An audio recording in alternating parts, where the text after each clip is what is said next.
Alaikum salam wa rahmatullahi wa barakatuh. Okay, what is the concept of a school of thought? In order for us to understand school of thought, we have to understand what is a scholar. Okay, there are different grades of scholars, and there are different categories of scholars, and there are different criteria and conditions which fulfill what a scholar is, and we don't want to get into that right now.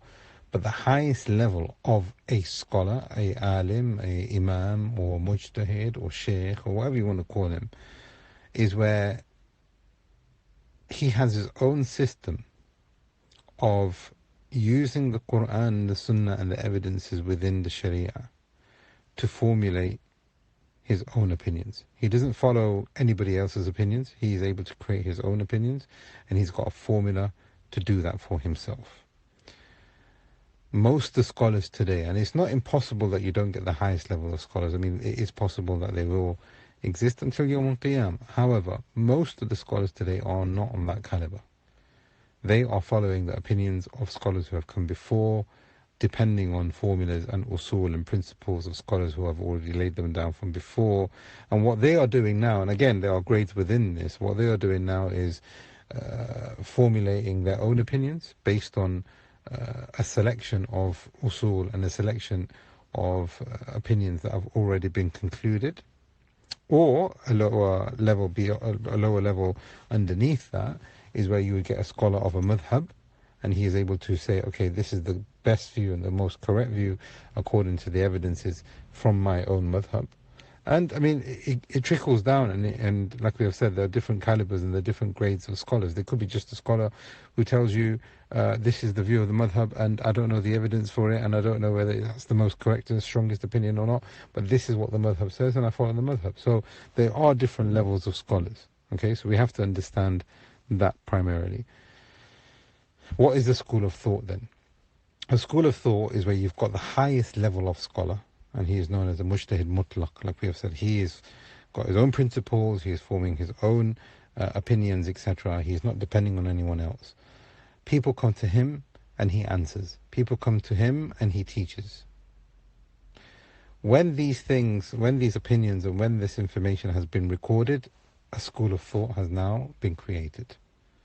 We now, in the world that we live in, see the Muslim Ummah following 4 schools of thought, but there are many schools of thought, and a lot of them have died down. Whether it's political, whether it's geographical, whether it's economical, whether it's due to popularity, these madhahib spread one way or another, and they have now settled in the Muslim Ummah.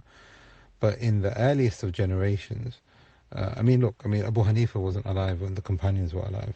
So Abu Bakr as-Siddiq had his own madhab. Umar al-Khattab had his own madhab, so to speak, because they were able to form their own opinions without depending on other people. Yes, part of ijtihad, where the scholar would confer and have a shura and have discussions, but they were able to formulate their own opinions based on their own principles. Right? When those then are recorded, and this is what happened with the 4 madhabs, Abu Hanifa, Imam Malik, Imam Shafi, Imam Ahmad, like I said, one reason or another, mostly political, but not necessarily just political. When those opinions were recorded and established, they then spread amongst the Muslim Ummah.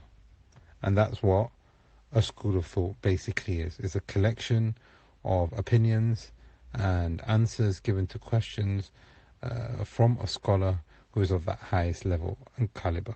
Okay. Now, are we supposed to follow the school of thought blindly? Is that the purpose of the school of thought being recorded? Now, all of the scholars from all of the 4 schools of thought are saying that the schools of thought have been recorded not for the purpose that people can then blindly follow them. That you just open up a book and say, okay, this is what he said, and this is how I'm going to follow it. No. You have been tasked to follow the Quran and the Sunnah. Abu Hanifa himself, and many from the ulama. I mean, it's not just from the 4 imams. The scholars throughout the ages, may Allah have mercy on all of them and preserve those who remain, have said, no, you have to take where they took from. And Allah subhanahu wa ta'ala will question you according to the knowledge that you had, and did you act upon it or not? Or were you just following what you've been told to follow? Okay, so the purpose of these schools of thought exists so that we can have a basis for our religion, we can increase in knowledge, we can increase in how the scholars, formulate their answers and deduce their opinions. We can increase in understanding principles. We can increase in learning the fiqh and how the sharia works. But essentially, all the scholars have said you have to consult your teacher in order for you to make sure that you have the most correct and strongest understanding. This is because Allah subhanahu wa ta'ala tells in the Quran, فَاسْأَلُوا أَهْلِ الذِّكْرِ إِن كُنتُمْ لَا تَعْلَمُونَ. If you don't know, then ask the people, not read their books, not blindly follow their opinions. No, you need to ask, and you need to study, and you need to confirm with your teacher. Therefore, these schools of thought exist for the purpose of tadris, for the purpose of learning and understanding, not necessarily for the purpose of prescriptive application. And this is a very important point, because you could find something in the madhab and think, okay, this is how I understand it, and this is how I'm going to follow it.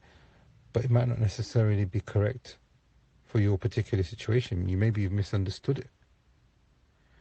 That's why you need the teacher, and the teacher is able to tell you, okay, this is what you should be doing, this is the evidence for X, Y, and Z, these are the opinions, etc. We ask Allah subhanahu wa ta'ala that He gives us fiqh of the religion and He teaches us ta'wil. Allah subhanahu wa ta'ala knows best. Wassalamu alaikum wa rahmatullah.